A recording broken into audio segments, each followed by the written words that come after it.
My mother used to say, birds of a feather flock together. If you run around with losers, you will end up a loser. It's necessary that you get the losers out of your life if you want to live your dream.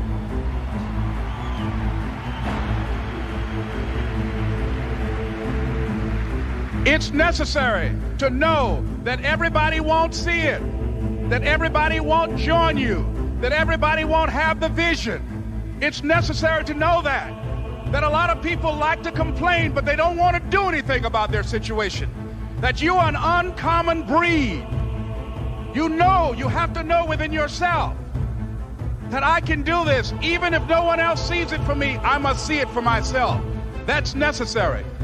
It's also, ladies and gentlemen, necessary that you be creative when you're working on your ideas, that you understand the importance of changing up, of readjusting your strategies. Many times we can have a great idea, but if you're not advancing it in the right way and things don't happen, you become discouraged and think the idea doesn't work. No, that's not true.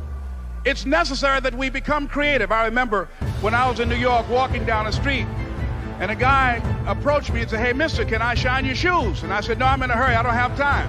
I kept walking. Someone else said, hey, man, your shoes look clutty. May I shine your shoes? I said, no, I don't have time. I'm sorry, I'm busy. And I was walking fast, and many people solicited me for my business. And then finally, a young man stepped in front of me, and he said, excuse me.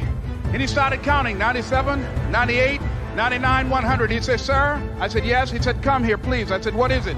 He said, today is my birthday.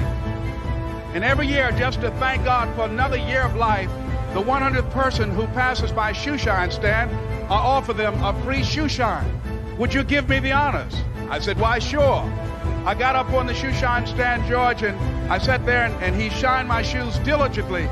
And when I got down, I looked at them, they were sparkling. And I was walking away and I said, thank you. And I stopped, I said, excuse me, but how much do you usually charge? He said, only $2. I said, I tell you what, today's your birthday. Here's $5, keep the change. He said, thank you. As I was walking away, looking in the opposite direction at other people coming, he started counting again. 97, 98, 99, 100.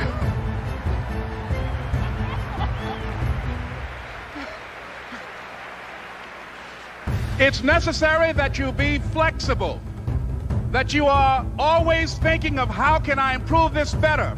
This is a customer-driven economy. It's necessary for you to always explore various ways in which you can improve the quality of service that you're providing for the people in your organization. I remember something, a major company had talked about the extra value service they were providing for their customers.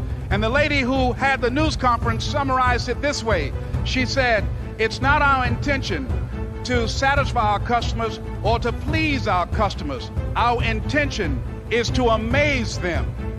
It's necessary, if you're going to compete today, that you look for ways to amaze your customers by being one of those individuals that keep your commitments, that keep your word, that's relentless.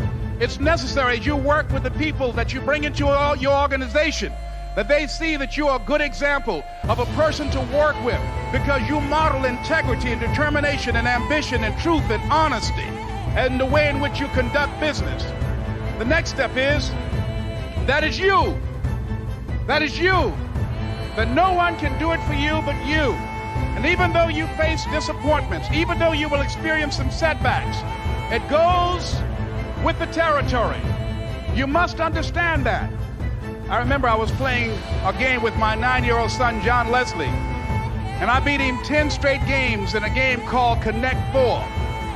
And finally, I said, John Leslie, I'm bored. I don't want to play you anymore. And I got up. I said, I'm ready to go to sleep now.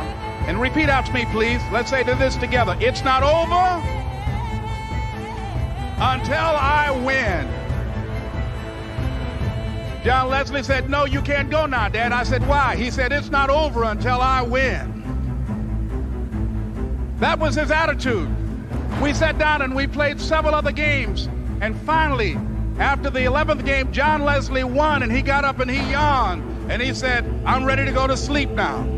And I'm saying to you, what if all of us took that attitude after we face a rejection and a no, or we have a meeting and no one shows up, or somebody say, you can count on me, and they don't come through? What if we have that kind of attitude? The car's repossessed. Nobody believes in you. You've lost again and again and again. The lights are cut off, but you're still looking at your dream, reviewing it every day, and say to yourself, it's not over until I win.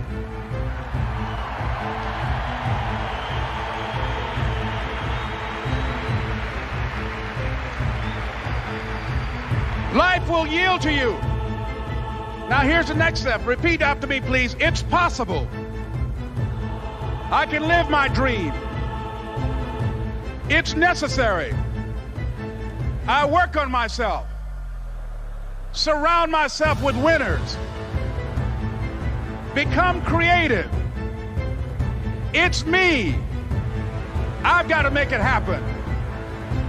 It's not over until I win.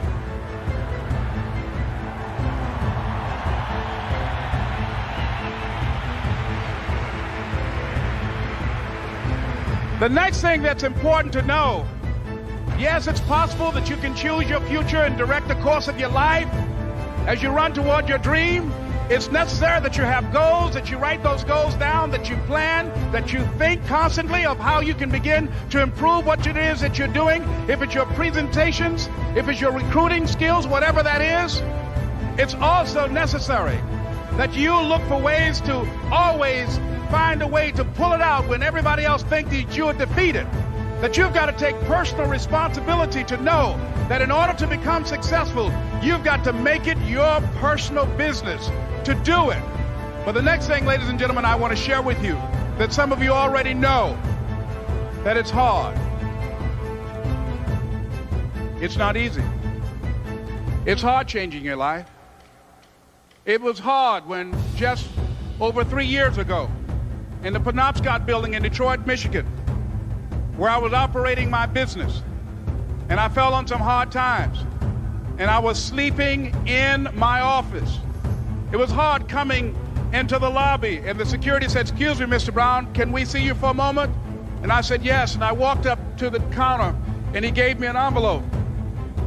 And he said, "Would you mind reading it here?"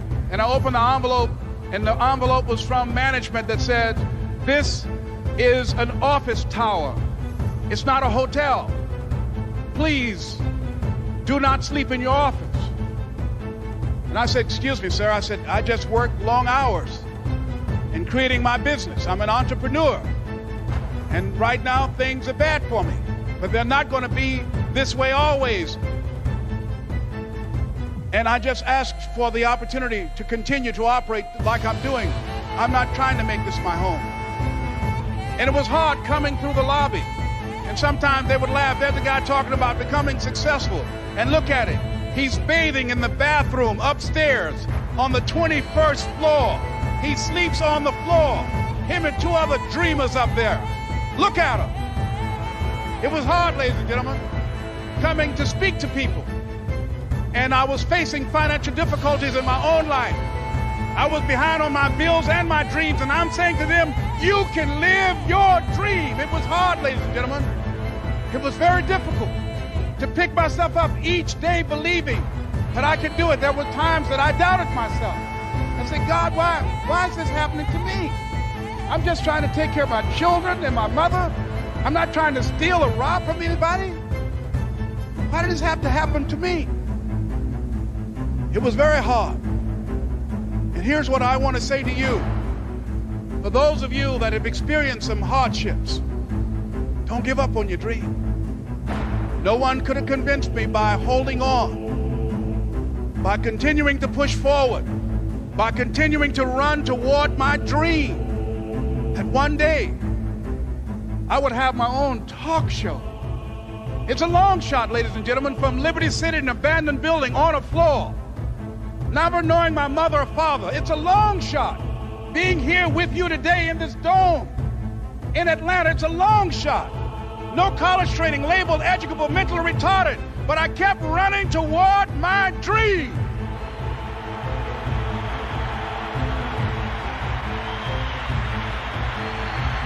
Don't stop.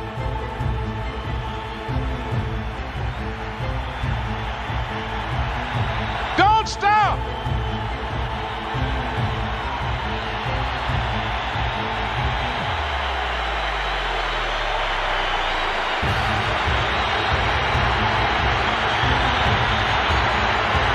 Don't stop running toward your dream.